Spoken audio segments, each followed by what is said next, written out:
Welcome back to the channel, movie fans. Today, we are taking a hard look at a cinematic journey that completely lost its way, the Hobbit Times trilogy. It is a notoriously bloated adaptation that made the fatal mistake of stretching a brief 100-page children's book into an exhausting 8-hour cinematic experience.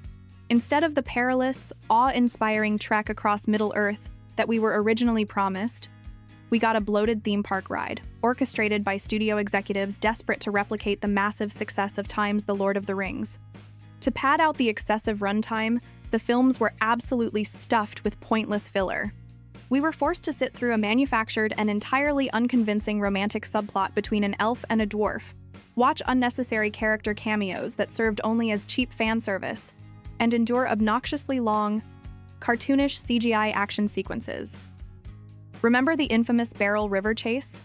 Scenes like that completely eliminated any real sense of tension or stakes, making the experience feel more like a video game cutscene than a desperate fight for survival. Furthermore, the emotional tone of the trilogy is wildly inconsistent. It awkwardly attempts to juggle goofy, slapstick comedy with dark, psychological tragedy, giving the audience absolute whiplash. One minute we are watching dwarves burp and juggle plates, and the next we are dealing with Thorin's harrowing descent into madness and gold sickness. The heavy reliance on green screens and digital effects also robbed the enemies of their physical menace.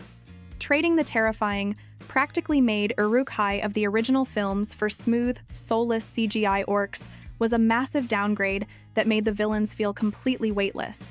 The most effective way to fix this mess is to drastically condense the narrative into a tightly paced two-movie duology.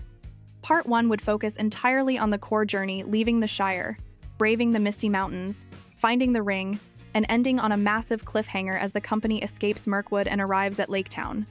Part 2 would then deliver the climax, focusing purely on the infiltration of the Lonely Mountain, the fiery destruction of Smaug, and a streamlined, tactically coherent battle of the 5 armies.